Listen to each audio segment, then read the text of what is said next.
workers and you be on a level. Listen, I'm never giving up. Stand your ground, don't be too comfortable or too settled. Listen, I'm never giving up. When you hit rock bottom, it's only one way to go.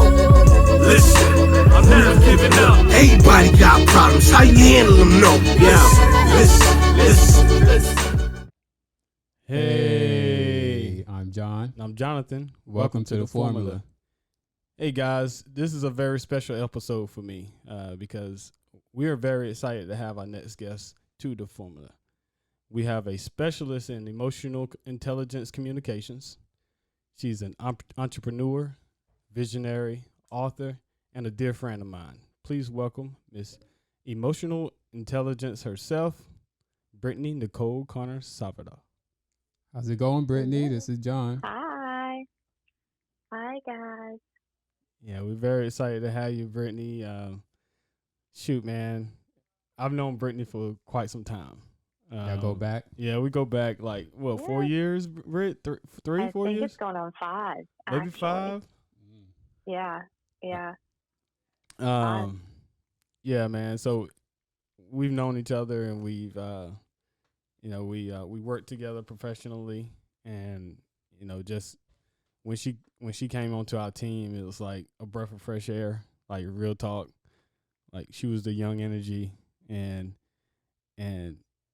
she was just really intelligent. You could tell from day one coming onto our team with because we have a bunch of older people, more mature people on our team, and what she brought to the team is like a lot of youth, a lot of energy, a lot of thinking outside the box, and it challenged some people, right, Brittany? It challenged some people, but it was something we really needed, like to bring the team together. And dude, I really appreciated her, and working with her was a pleasure. And then just to see her grow and have that vision. She told me about her vision of starting her own business and doing her own thing, and been working in the field of emotional intelligence and working with the youth. It was a great vision, and I was like, I'll support that. No matter what you do, we gonna support. So you knew eventually she would break up with you. Oh, absolutely, and go her separate ways. Absolutely, I knew that the divorce was coming. Work life. I knew the divorce was coming, and I knew that like she was gonna have to teach me emotional intelligence to get through that divorce. So It was tough.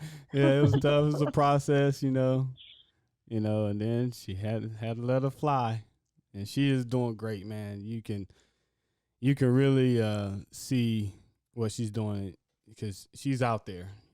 She's meeting with CEOs.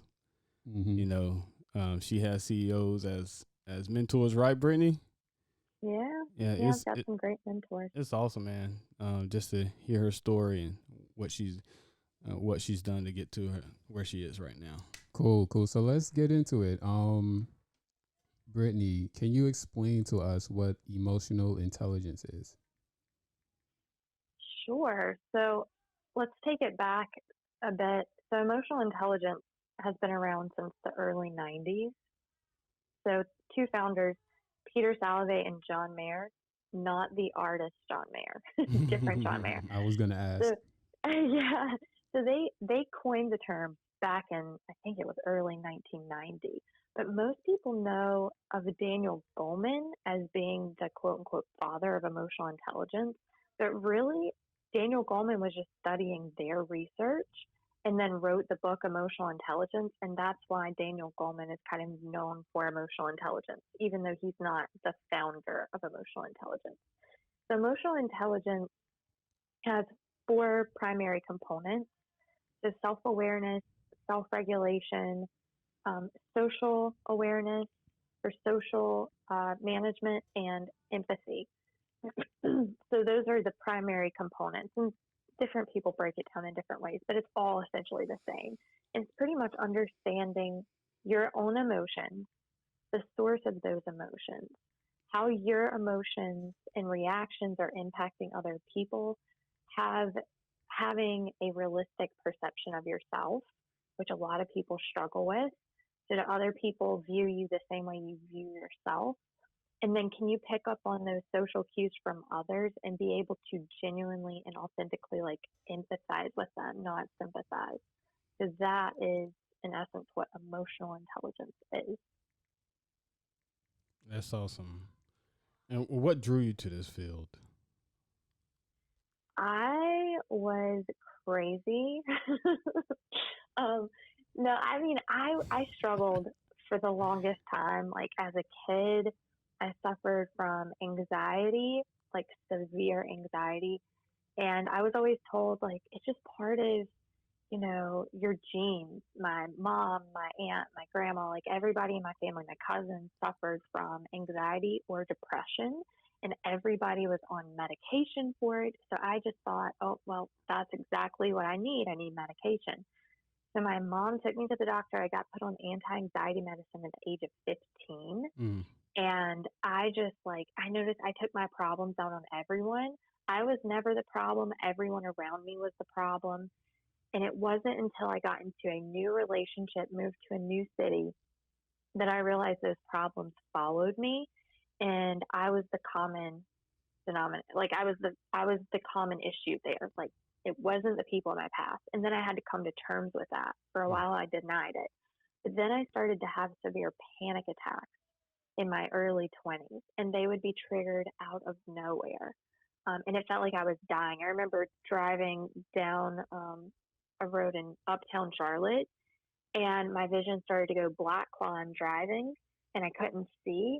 And it was terrifying because there's nowhere to pull over. When you're in the middle of a city, there's nowhere to pull over. So I had to find a parking garage to go into and just kind of come down from this panic attack. Just tell myself, you're not dying. You're going to be okay. Take deep breaths. But it was happening so frequent that I was like, I have to do something else about it. And at the time I was in school for psychology, and one of my courses that semester, I believe, was positive psychology. But I started to practice mindfulness and becoming aware of my thoughts and not being judgmental of my thoughts, but just being very objective to how I was thinking and feeling. And after I graduated college, I kept doing a lot of reading on self-help books and learning about mindfulness. And then I came across Daniel Goleman's book, Emotional Intelligence. And I continued to digest all of this information and apply it, because that's the key, is read it, but apply it, because it's information until you turn it into transformation, right? And once I started to apply all this stuff, I was able to get off my anxiety medicine. I no longer had panic attacks, and I had a completely different outlook towards stressors in my life and how I handled situations. So that's the long story of how I got into this. Mm-hmm. So really quick, you say you took medication. Do you feel like that helped, or do you feel like it didn't help at all? The medication? Yeah. It did. But the thing about medication, and I'm not going to tell people to get off medication, right? But I felt like it was temporary for me. I think that it helped with the symptoms of anxiety, but it didn't take care of the underlying issue. And I think that's why a lot of people who find themselves on anti-anxiety or antidepressants, like, yeah, it helps, but you're not yourself. It kind of helps mimic some of the hormones that you're not producing. And when I say you're not producing, oftentimes it's because your thoughts create a reality. Your thoughts actually create this chemical soup in your brain that affects everything else. So when people say, well, I have a chemical imbalance, okay, that's true, you do, but is it self-induced? And I feel like the majority of these cases of people on these medications, it's self-induced. It's our thoughts. It's our inability to understand our emotions and,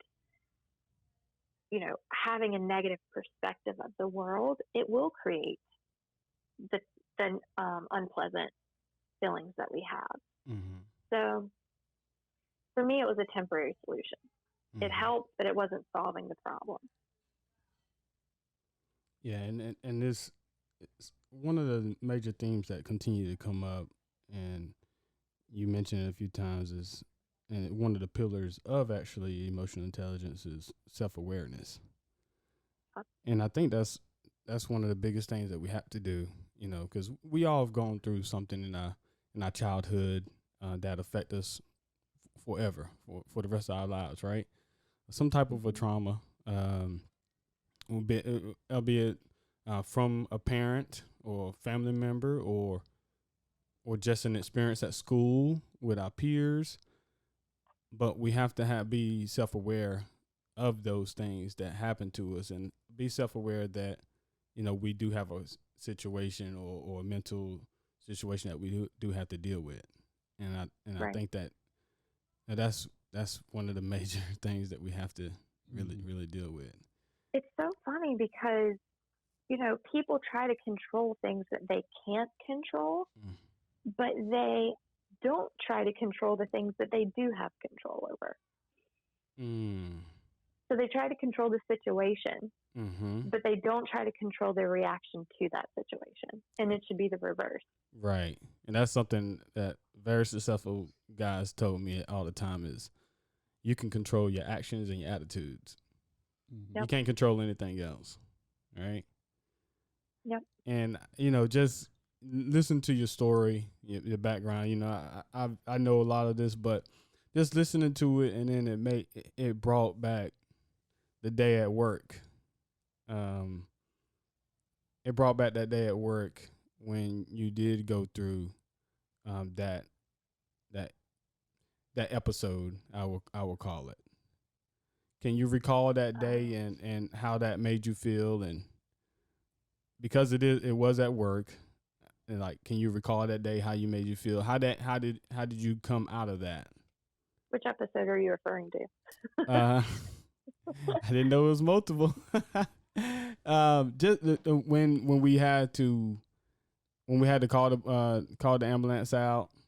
Oh, gotcha. Yeah, so that wasn't actually a panic attack. That was actually my heart. I don't know what set it off, but my heart just started racing, and it was at 155 beats per minute for 5.5 hours. So I forget what they call that, but yeah, that wasn't a panic attack that was triggered from that. Okay. But yeah, cool. That was still pretty scary. Yeah, that was very scary, because when you was talking, I thought about it and my heart dropped. Just thinking about that day, because I was really concerned. Yeah, that was scary. But the crazy thing was, I was at first, I was really upset. I was crying, what's going on with me? Why is this happening? But once I got into the ambulance, I found that calm. Look, whatever's going to happen is going to happen. If you start to stress about it, you're going to make it worse. So you just need to relax and control what you can, which at the time was my breathing and my mindset. It didn't change my heart rate though, but it did kind of help ease that anxiety that came with I don't know what's going on. So you mentioned empathy earlier. Can you how does one draw the line? Is there a line between empathy and being an enabler? And how does one make that distinction? Yeah, I think they're completely different, actually. So when I think of an enabler, I'm thinking of someone that's oh, it's okay, you can't help it, it's not your fault, right? And so it gives that person that justification. Is that the direction you're kind of going with it? Is that what you're thinking too? Yeah. And so with empathy, it's not about necessarily condoning poor behavior or coddling anyone. It's understanding what is that person feeling and how can I relate to that. And we oftentimes say, I understand, which is, I cannot stand when somebody tells me they understand because you don't understand. You've never, and I'm sure you can totally relate to this, especially with the Black Lives Matter movement. People saying, I understand. It's like, no, you can't understand. You have never been in my shoes. You cannot understand. You can empathize with me. And the difference is we all have very similar emotions. So we can empathize with their emotions, not the situation. I can never understand what you're experiencing. But if you tell me I am afraid, then I can pull from it an experience that I've had where I am afraid. And I know how that feels in my body. And I can say, wow, that's tough. I know what it's like to be afraid. Mm-hmm. I think that is where we need to take I understand out of our vocabulary completely and say, and how does that make you feel? What are you feeling? And then once we identify those feelings, then pull from our experiences where we've had those feelings. That's empathy. Wow. That's probably the best way I've ever heard that explained. Like, really. Yeah, and you mentioned Black Lives Matter. Is that, I mean, can you explain why it seems like people are so triggered by just the phrase Black Lives Matter? Yeah, I think it's because so many people are, 90% of people lack emotional intelligence, or at least a moderate level of emotional intelligence. Most people have very low EQ. And it's a skill that needs to be developed. So it's not inherent like IQ.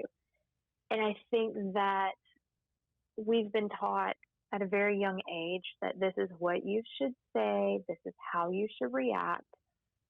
And we follow this social script. And we always want people to understand us, and we don't often take the time to understand people because we're very egocentric in this society. So when people get triggered with Black Lives Matter, I think it's because they are interpreting that in the way that they want to interpret it. And if it goes against their security, then they're like, no. The point is nobody's taking the time to empathize. Nobody's taking the time to come from a place of understanding. They just want to prove how that other person is wrong and how they are right. And if we stay in that state of mind where I always have to prove to you why I'm right and you're wrong, then we're never going to get anywhere. And I'm not going to lie, like I didn't understand it several years ago. I was like, but all lives matter. And it wasn't until this happened recently with George Floyd, and then I was seeing the signs. We never said all lives didn't matter, but we're saying Black lives do matter. And that was, when I saw that, that was one of the first times that it clicked for me. So I think there's two people in this area. There's people who just don't fully understand it yet. And then there's people who are just very resistant to it because they've just been brought up to say, well, I don't think your life does matter as much, and I think you're making a big deal out of something that you shouldn't, right? And those people are not coming from a place of understanding, and it's often coming from a place of hate. So, things are complicated, right? It's not just super simple, but I think I just went on a tangent with that, and I don't remember the original question. No, it's cool. No, I think you got it. You did answer that. You really did. Yeah. Very eloquently. And how do you identify a lack of emotional intelligence? Just open your eyes and look around you.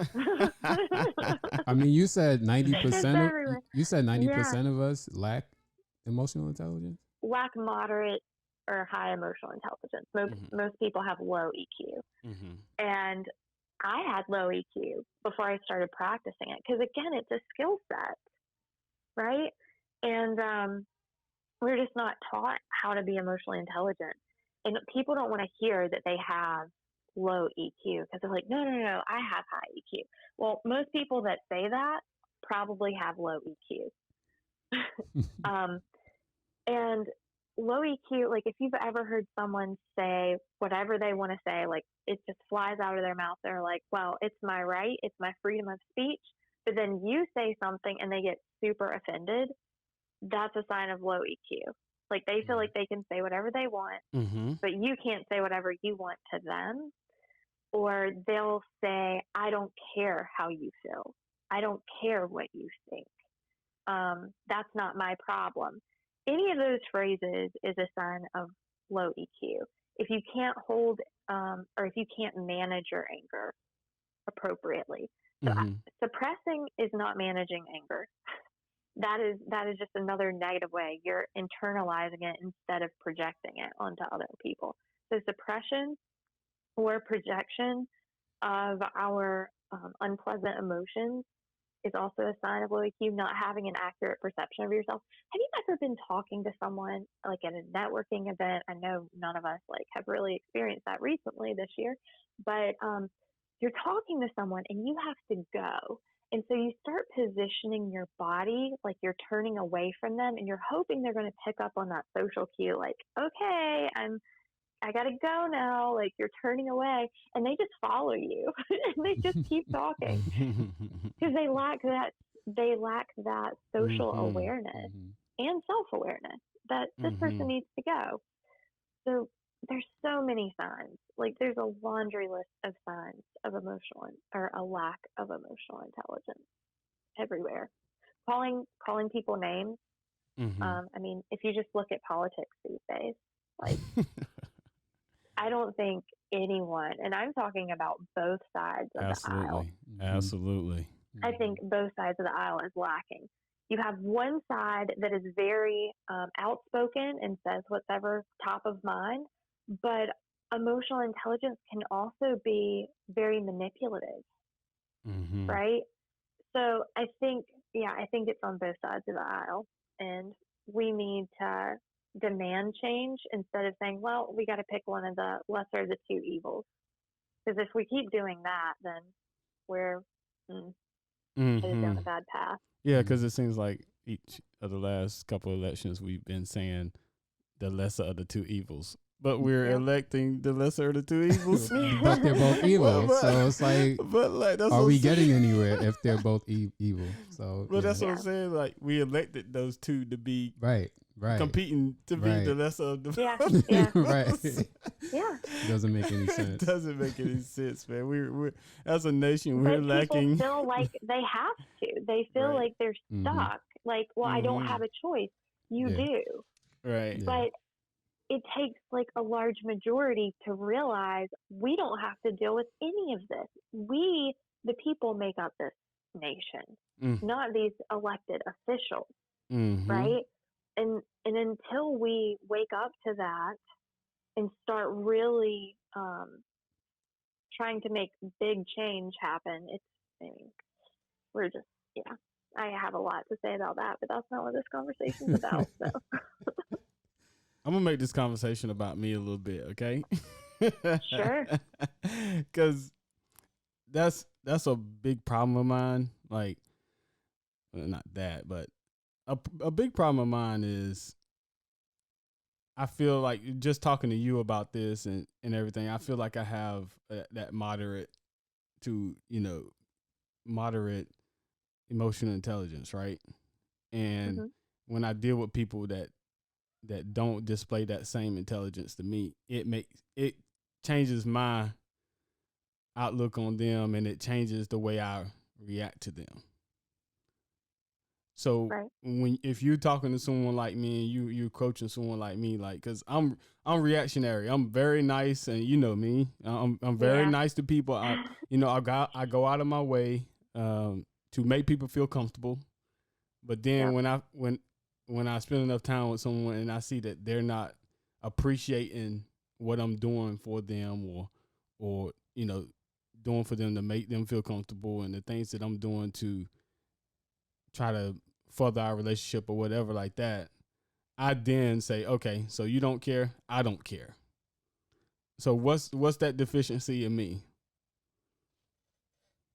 Oh, wow. Okay. You want me to just call you out, huh? Yeah, absolutely. See, I'm emotionally intelligent enough to know that I have issues, and like I can take, and that's another thing. Like I can take constructive criticism. You know, I don't know if that's the athlete in me. It may be because my family can't do that. You think you could take it, but we'll see how this goes. Oh yeah. Yeah. First off, I could never be a ref. I would lose my mind. I would have so much anxiety in me and rage from angry parents and fans. There's no way. You definitely have to have some level of emotional intelligence to be an official. Regulation at least, right? Yeah. At least regulation. Right. Mm-hmm. No, it's funny that you say that though, because I just want to share something. I remember, I don't know who you're on the phone with. You were on the phone with someone at work, and it wasn't work related. You were it was a personal call, but you were having some problems with them, and you're just laughing on the phone, like, and you're just talking to them. I thought it was a great conversation, and you get off the phone and you're like, man, I tell you, and you just start laughing again, and they were upsetting you. They were saying something. I can't remember what it was.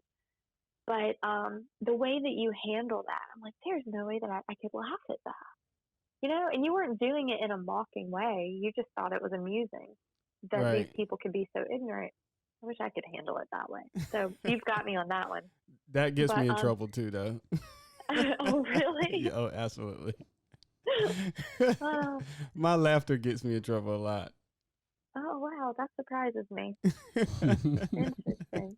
But back to your question. So, no, I get it. It is frustrating when you're trying to bend to make other people comfortable, and then you don't feel like they appreciate or acknowledge what you're doing for them, right? Mm-hmm.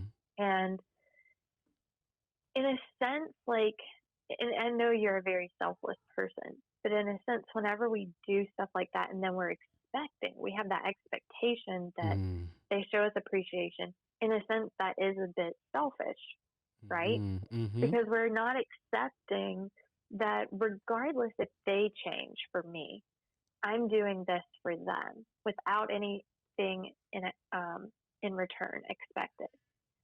But then when we have that expectation, well, they should notice that I'm doing this. Well, they should show appreciation.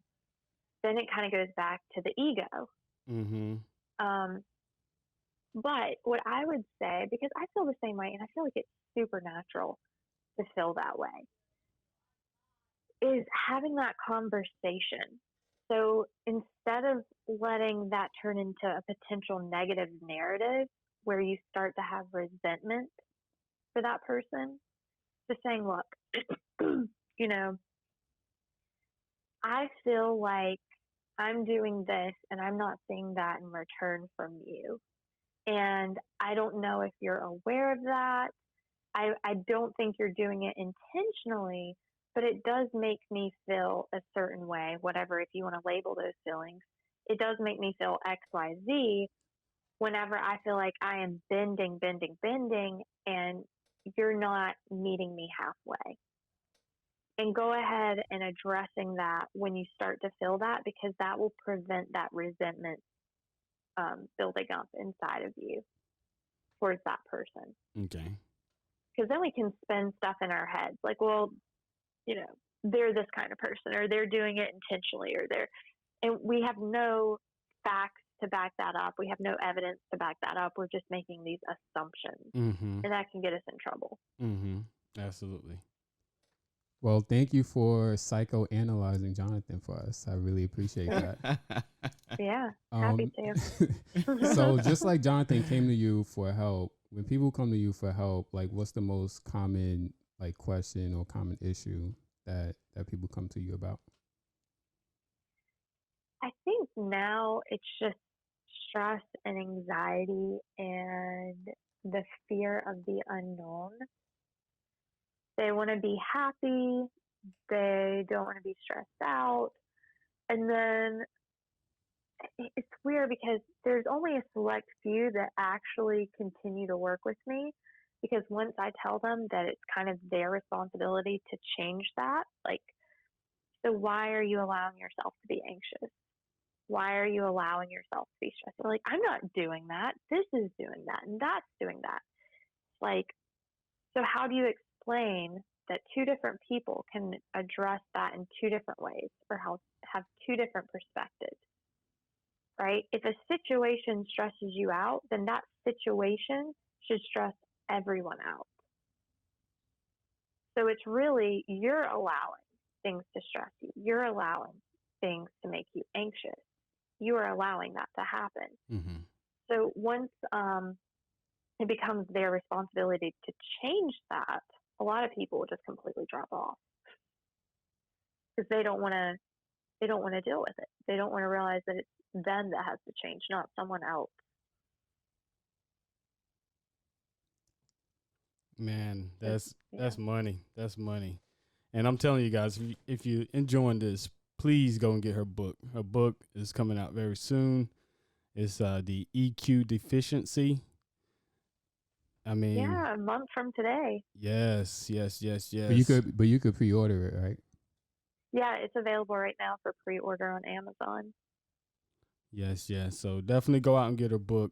You can also subscribe to her fan page on Facebook, and definitely go get this book. It's going to be amazing. I know she's going to be awesome. So thanks. Yeah, absolutely. Thanks, buddy. And what are some effective communication tips one can use in a romantic relationship to resolve conflict? Yeah, that's a good question. That's a really good question. Mm-hmm. So there's two things. Once things go back to whatever people call normal in the next year, oftentimes we project our emotions, and this, you can take this for romantic relationships, with your kids, with work. It can be applied across the board. But notice whenever you are feeling triggered, right? All these things are building up over time. Your commute to work can be stressful. Something happens at work and you're holding it in and you're holding it in, and then you get home, and usually it's the people that you care about the most that you release that energy onto. So emotion means energy in motion. So whatever you're feeling that you're not controlling and altering is going to be projected onto other people if you don't handle it. And again, oftentimes it's our loved ones that receive that. So being aware of that and taking control of that, instead of, because it's not the dishes in the sink that usually cause you to lose it, or the mess around the house. It's all those other things that built up. And now the dishes or the mess around the house or whatever is the straw that broke the camel's back. It's the thing that sets you over the edge. So Preach. Handling that before you come in the door, and then also noticing, again, self-awareness of, what am I feeling? If you're feeling anger, then why are you feeling anger? Address the need behind that emotion, because every unpleasant emotion, behind that, there's an unmet need. So instead of addressing the need, we oftentimes are just vomiting these emotions onto people, and that they're not able to help us with the need if we're putting them in a state of defense, right? When people see your emotions, they become defensive, and everything else goes out the window. They don't really care how you're feeling, because now you're just attacking them. So that would be my key, is understand your unpleasant emotions and the source of those emotions, the real source, and take care of that. So that way you're not projecting that onto other people. Man, so many people need this, I'm telling you. And I know I need this. Like, you are bringing it, Brittney. Well, you're in a marriage, so yes. you could definitely use this. Someone like me that's single, I mean, I don't know what to do. All right, help him out, Brittney. Help him out, Brittney. Listen, ask questions. when I hated the dating scene. I really That's what despise I'm saying. Like dating. it's the whole date, just the idea of being in a relationship. It just seems so annoying to me. You know what I Yeah. mean? I hate to put it that No, way, but but it's then don't be in it. but Like, that's the thing. Don't feel like you have to be what society tells you. Like, oh, well, you There need you to go. be in see, a I knew relationship I because knew I everybody's wasn't in a crazy. I relationship. knew I wasn't crazy. There you go, Like man. I'm okay with being single. I'm an introvert and I'm antisocial. So it kind of makes sense for me to be single, right? I mean, if that's what you're comfortable with, then do it. It doesn't have to make sense to the world. I mean, Jonathan, you know Andrew from work. Yes. He's 40 this year, and he's single, and he's like, you know what? I tried the dating thing. I like to have my space. I like to do what I want to do when I want to do it. Mm-hmm. I don't want to deal with anyone else's drama. And I'm like, then do that. Yep. Like, no one says that you have to get into a relationship and get married and have kids and buy the house with the white picket fence. Like, nobody says that. And then the people that do that because they feel like that's what's expected of them usually aren't happy. Mm-hmm. They project this happiness and have to present to the world like, oh, look at what me and my husband did this weekend. And they're really not happy though. It's like they feel like they're just running this script. So if that's what you're content with, then do it and don't feel guilty about it. Don't feel like you have to explain yourself to anyone. All right. So I feel like I'm lazy when it comes to relationships. Am I? Is something wrong with me? Am I bugging? Do I have low EQ? Well, like, or am I okay? I mean, when you say lazy, I don't know what I that mean, means. I don't want to do the work. Like, you know how they say, oh, you got to work on your relationship. I don't want to do any of that. Whatever Let that me just entails, I don't want to do no work at all. So that describes my husband. So here's the thing: you have to find the person that is fine with that. So my Okay. husband and I, we've been together almost 4 years this November, and I am not a needy person. Like, we don't do Christmas gifts, we don't do anniversary gifts, we don't do birthday gifts. He'll wish me happy birthday. Sometimes, like, it'll be one or two in the evening before he remembers it's my birthday. But, like, the thing is, I don't need that from him. I used to be extremely needy. And if you didn't do special things for me, like, I got personally offended. I don't need that anymore. Like, I am happy and content with myself. And if I want something, I'll get it myself. I don't need him to do that for me. And he is just a very down to earth, genuine person. And he cares about me, but he has not read my book yet. He's not watched a lot of my interviews that I've had. And I don't take it personally because I'm just like, I know he loves me. I know he cares. But I think if you want to be in a relationship, which you don't need to be, but if you want to be, you have to find someone that's compatible with that doesn't care about all those things. I think if you genuinely love someone, the material things and doing all that stuff doesn't matter. And the things that you do for them, you'll do it out of genuine desire, Well, Brittany, right? thank you for saying that. That really helps me a lot. Yeah. And wish me luck, because me finding a young lady like yourself who's low maintenance, as you kind of reference to, wish me luck on that. I'm wishing you all the best. Good luck. So Good luck. would you say there is a darker side of emotional intelligence? Oh yeah, 100%. Kind of like we were talking about with politics. Mm-hmm. You know, there's politicians that are definitely pushing their own agenda that have high emotional intelligence. And I'm not saying it's all politicians. I'm just saying that you can see this in politics, especially, right? Because they'll kiss the babies, they'll shake the hands, they know what to say, they can read people's body language, they can maneuver and say the right things to the right people, and that is emotional intelligence. they are self-aware of what they're doing. Now, a lot of these people probably don't know how to regulate their emotions. If you would see them behind closed doors, they probably throw hissy fits and lose it. But in terms of social awareness, they've got it going, in terms of that. And that can be very dangerous because we can start to trust people that don't have our best interests at heart, but do a really great job of presenting that they do.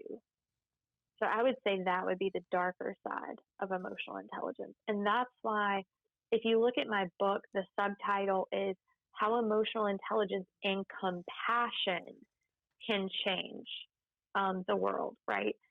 Because I think that to be emotionally intelligent and genuine, you have to incorporate compassion and understanding. Otherwise, it can be very manipulative. Cool. And where do you feel the lines between using emotional intelligence effectively and being manipulative?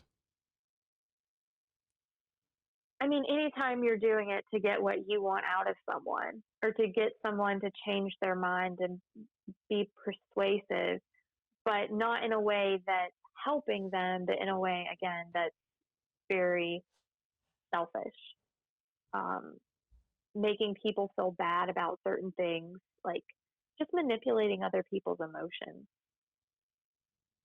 If it's in it for you and not in the interest of that other person, or if you're doing it to support a different group, like pushing an agenda for whatever it is, but it's not taking into account that person's needs, then that's where you've crossed the line. Mm.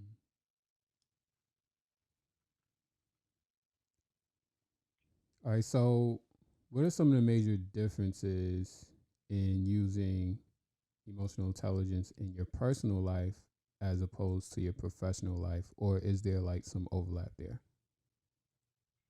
Can you repeat that one more time? It was a little muffled on my end. Oh, sorry. What are some of the differences in using emotional intelligence in your personal life as opposed to your professional life, or is there some overlap? There's definitely overlap. If you learn emotional intelligence, you're going to use it no matter who you're speaking with, whether it's a 3-year-old, whether it's a CEO, whether it's your spouse. It really doesn't matter. But the benefits of EQ, that's what I'd like to kind of talk about.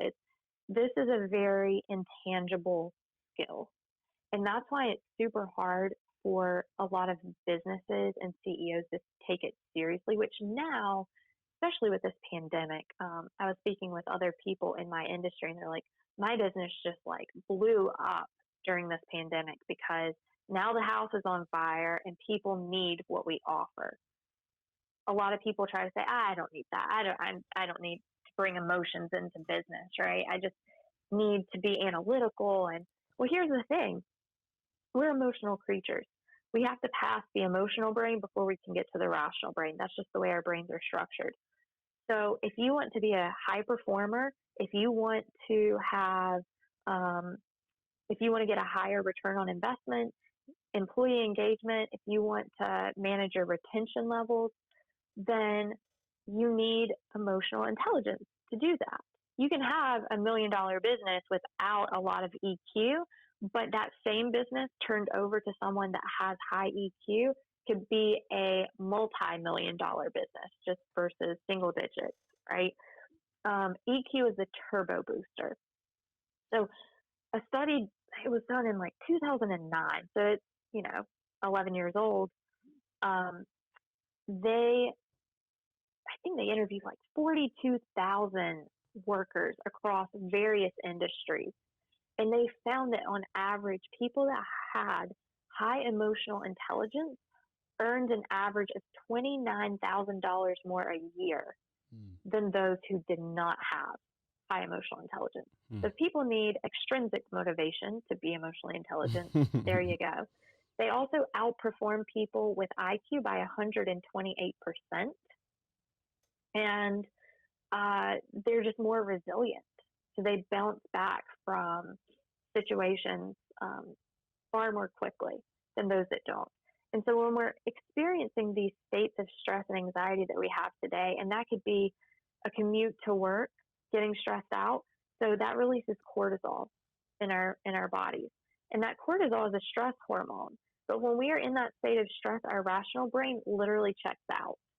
If you've ever given a presentation at work or wherever you had to speak in public and you knew the information, but then you completely blanked whenever you got in front of people, that's fine. Because you're in that fight or flight response. You're in that stress state and you can't process information. So if we're experiencing these triggers like the commute to work that stresses us out, then when we get to work and something's on our desk and we've got like deadlines and all of this stuff and we don't have emotional intelligence to handle that, then we're not going to be able to perform our task effectively. We're going to increase the amount of risk involved in our work. We're probably going to make more errors. We are not going to be able to collaborate and communicate effectively to other people. So that's kind of how it plays into our work environment, but that's also at home. If we're stressed out, we can't give ourselves to that person that we're with to truly listen to their needs and their problems because we're so focused on ours. We get into that self-preservation mode, which makes us more egocentric. So everything feeds into one another. It'll show up differently, but it's the same techniques, it's the same strategies across the board. Mm-hmm. And just kind of going back to the coronavirus, and much more people being at home, and you hear and you read about the increase of domestic violence, Mm-hmm. and definitely this is a subject that everyone needs at this time because of that situation. Everyone is kind of shut up in the house and have to be around people and their family is a lot more than they usually are. Yeah. How can people at home kind of help with that, and then also like some tips? Being at home with our kids a whole lot longer than we are used to.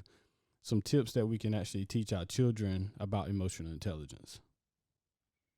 So this is a tricky question answer because it's not simple, right? Mm-hmm. We get into these situations like we're in a toxic relationship, and before we may be able to escape and go to our friend's house or hang out with family or just find a way to avoid that situation. Yep, go to right? the bar. Which is unavoidable now. Yeah, exactly. Right.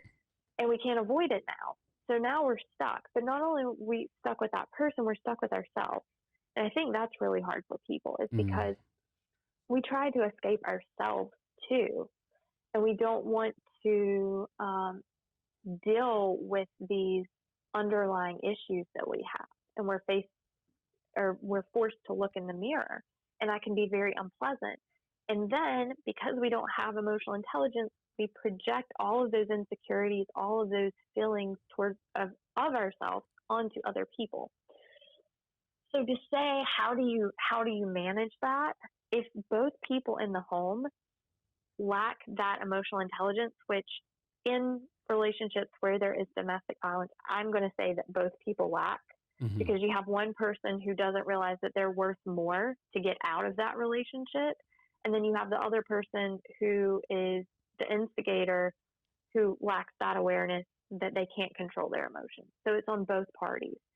And we get stuck in this negative feedback loop, this toxic feedback loop, where if we can never escape that state of stress, then we can't address it.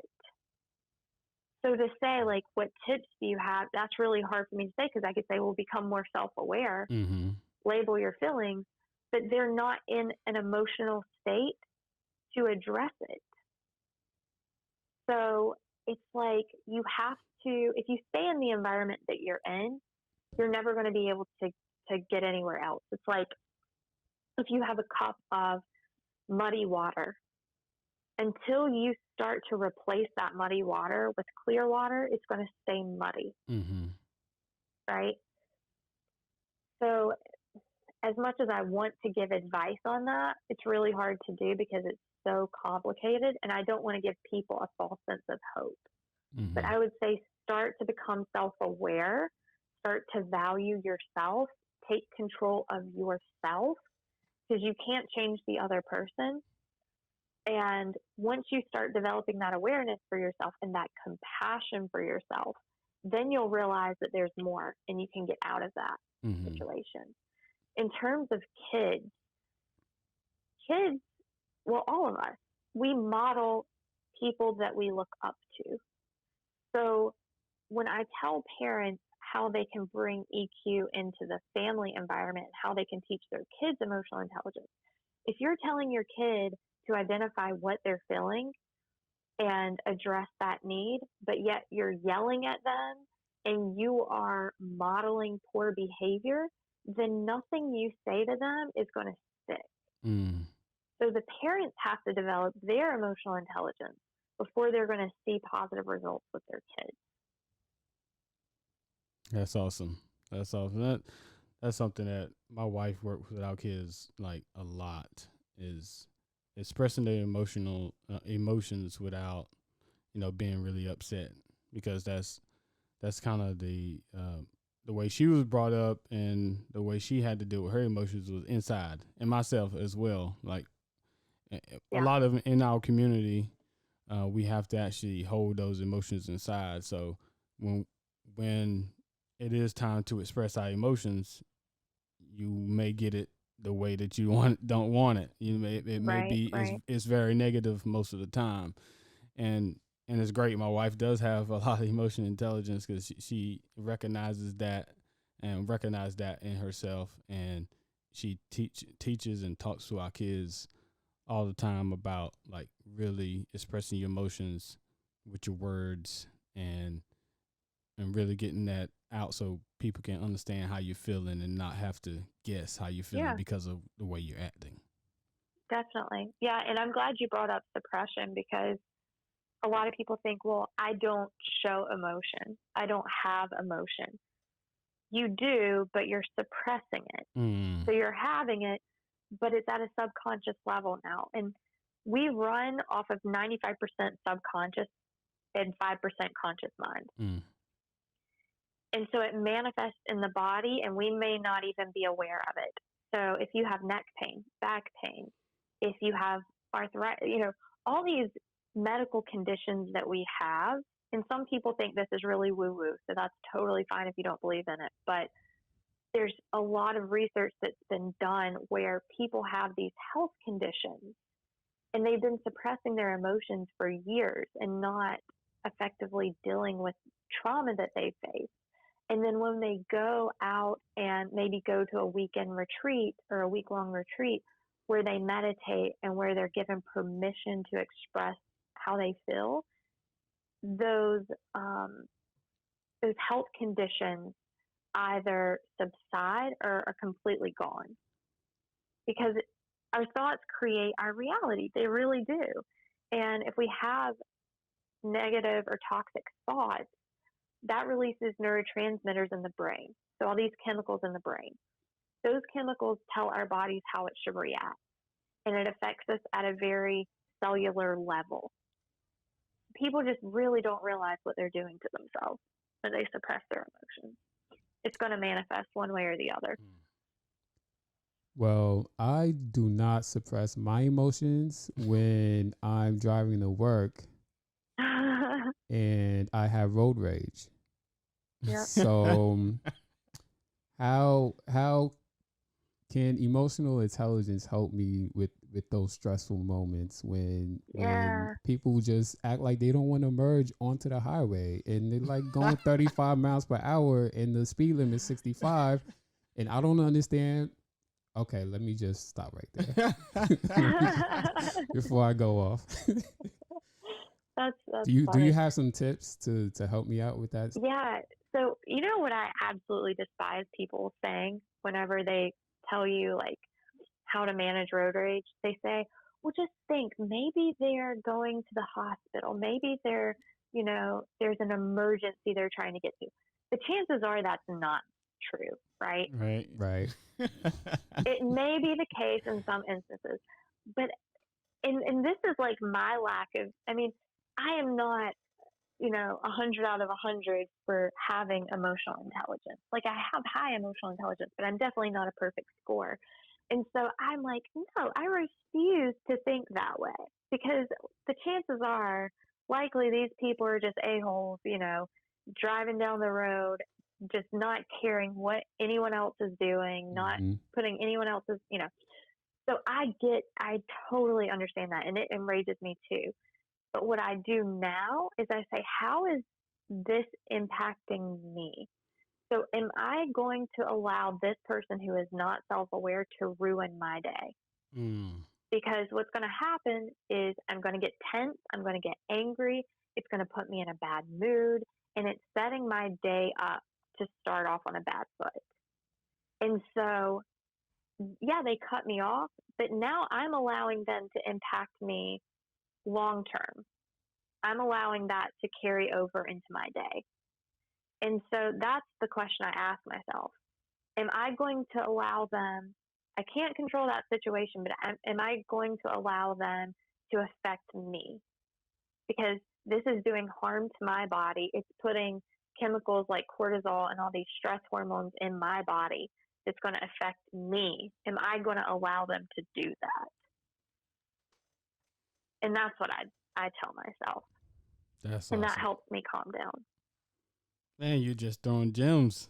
You're dropping knowledge. Gems on Bling, gems bling, and bling, bling, dimes. bling. I had to call Brittany Dollar. Shoot. Dropping them dimes on us, man.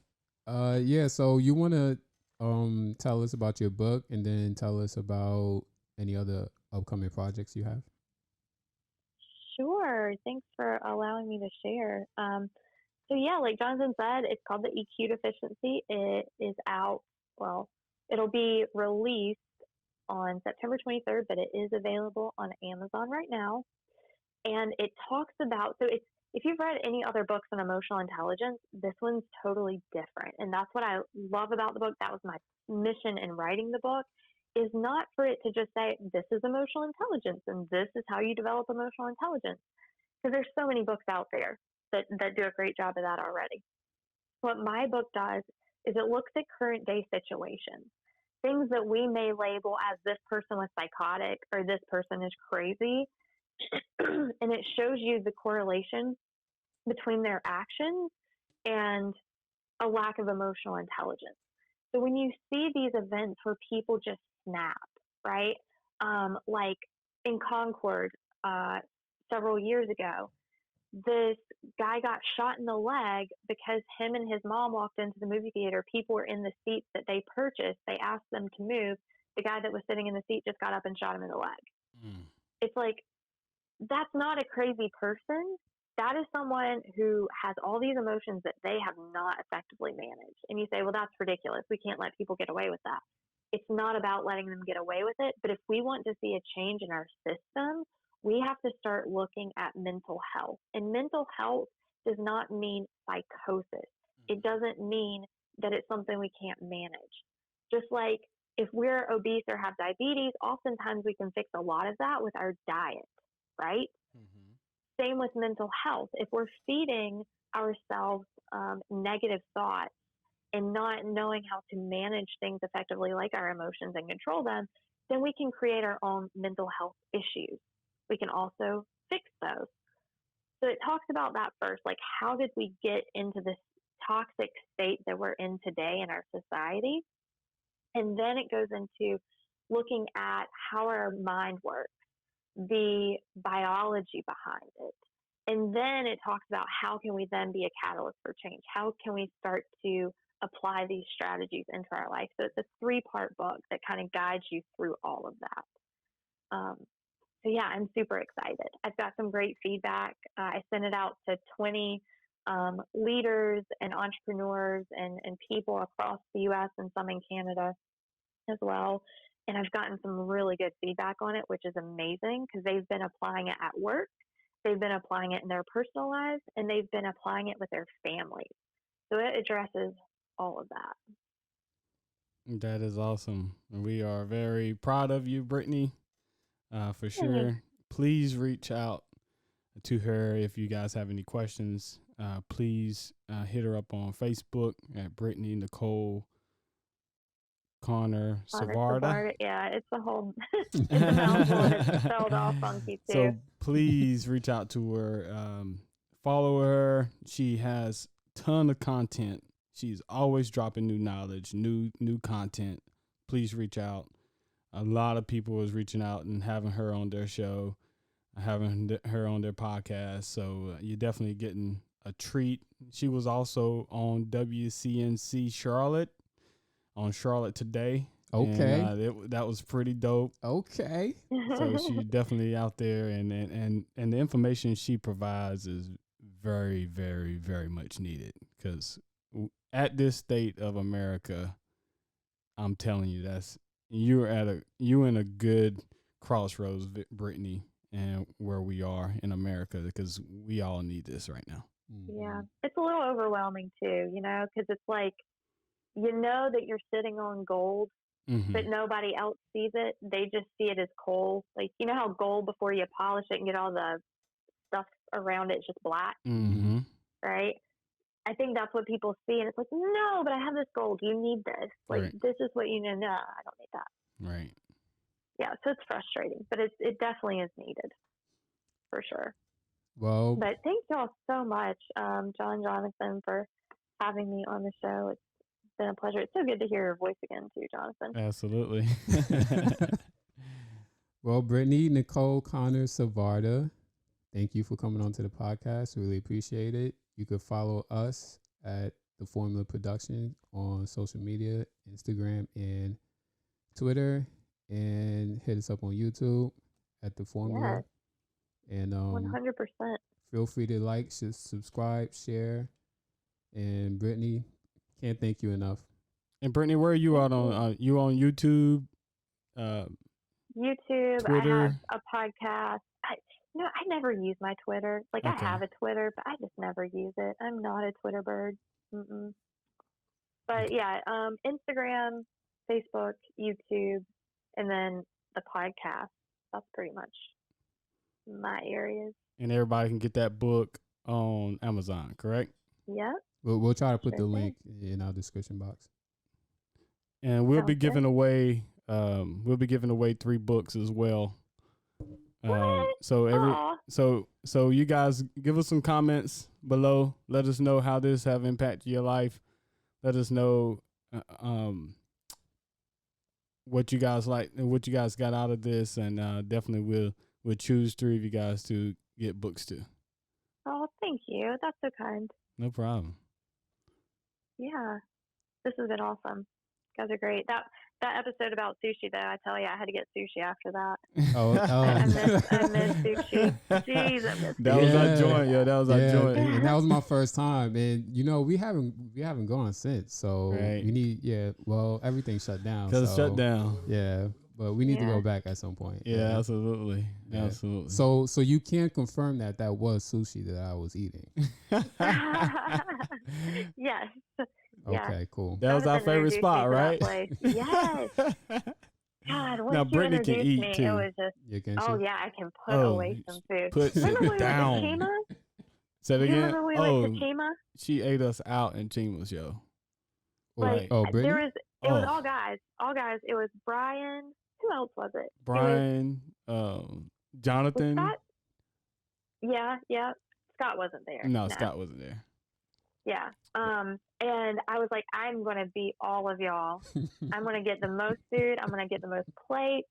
Puts it down. Yeah, they were like hurting. And I'm like, I think I'm going to go back for another. She was still eating. Yeah, I can't compete with that. Ain't no way I could compete with that. We definitely appreciate you, Brittany. Yeah, definitely thanks for coming on. Same. Have a good one, Brittany. Thanks.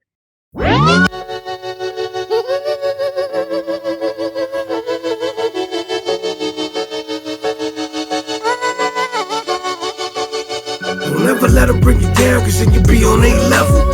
Listen, I'm never giving up. Stand your ground, don't be too comfortable or too settled. Listen, I'm never giving up. When you hit rock bottom, it's only one way to go.